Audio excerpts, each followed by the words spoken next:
So how does a company, literally on the brink of going broke, with just enough cash for one last shot, manage to completely flip an entire industry on its head? An industry that's been dominated by the same giants for decades? Well, that is the incredible, almost unbelievable story of SpaceX, and it all comes down to one really powerful idea. After his third rocket in a row blew up, an interviewer basically asked Elon Musk, "Hey, have you ever thought about just stopping?" And his answer was so simple, so direct. He just said, "I don't ever give up." And that mindset, that absolute refusal to quit, is really the heart of this entire story. To really wrap your head around how SpaceX changed everything, you have to go back with me to this moment of absolute do-or-die crisis, a point where they were literally one single launch away from total collapse. Okay, so let's set the scene. The year is 2008, and things are just awful. The entire global financial system is in a nosedive. We're talking about the S&P dropping 40%, companies worth hundreds of billions are just vanishing, and millions of people are losing their jobs. It was a time of serious fear and chaos. And right in the middle of all of this economic turmoil, Elon Musk's little rocket company, SpaceX, watches its third rocket, the Falcon 1, fail. Again. Just spectacularly. That's 3 launches, 3 fiery explosions. The dream was quickly turning into a very public, very expensive disaster. So, this is the pivotal question, right? The company is hanging on by a thread. They have just enough money for one more try. So how on earth did they go from that rock-bottom moment to completely transforming an entire industry? How did this become the turning point?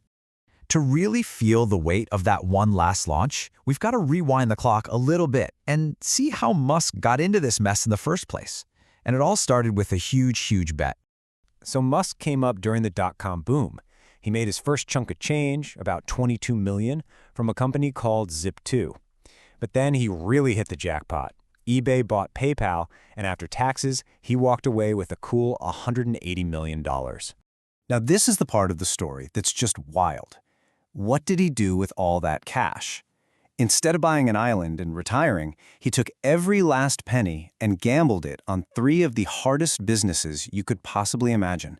$100 million into rockets with SpaceX, $70 million into electric cars with Tesla, and $10 million into solar energy with SolarCity.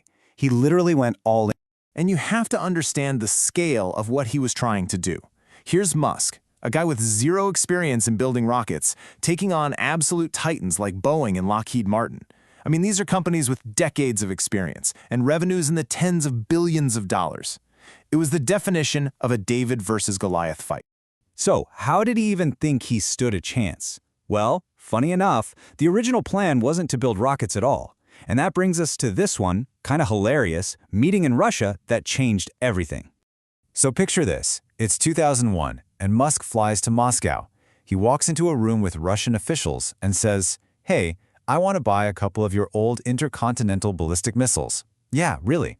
The idea was to send them to Mars, maybe with some mice or plants inside, just to get people excited about space again. The Russians, well, they thought he was a joke. They were literally laughing at him, making snide comments to each other like, maybe he can send money to aliens too.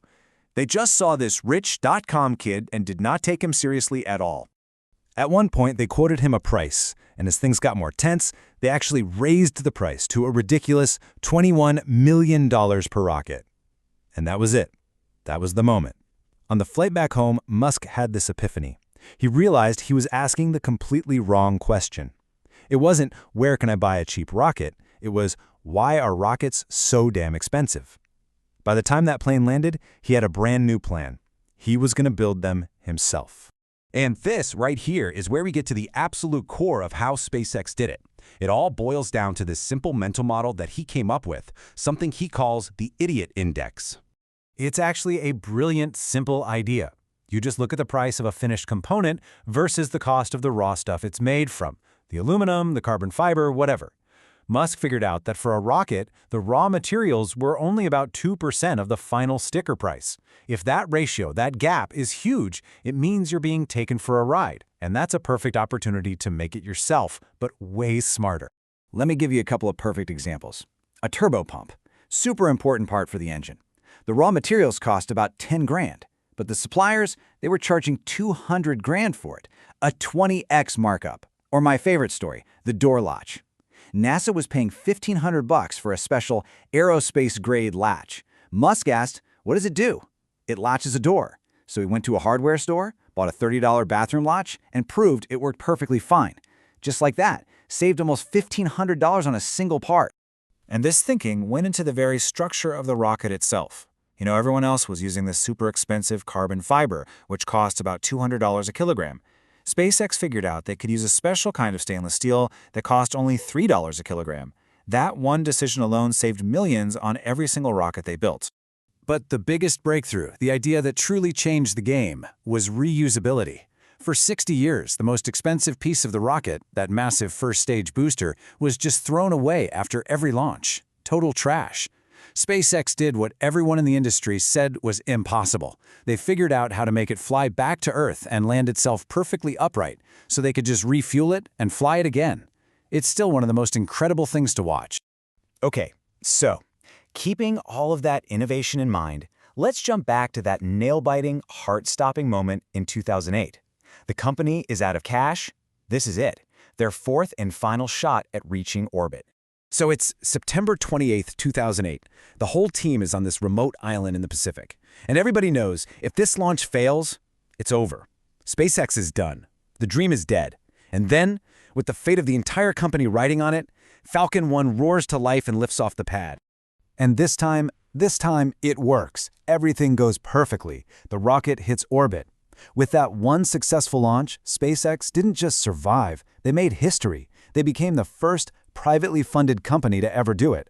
In that one moment, they went from being on the verge of failure to becoming absolute legends. But that success wasn't just about saving the company.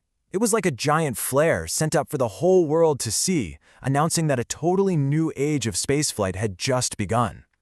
And it gave SpaceX some pretty incredible superpowers that would reshape the industry forever.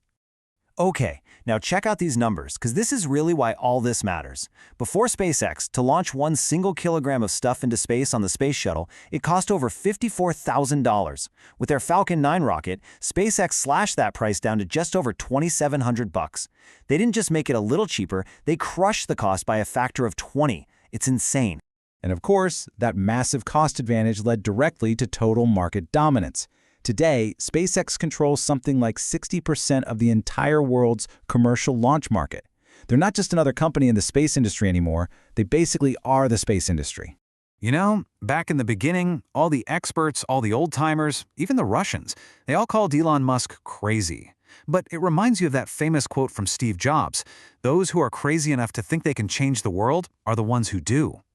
The story of SpaceX is just this amazing reminder that sometimes the biggest revolutions start by questioning everything, refusing to back down, and yeah, being just crazy enough to try.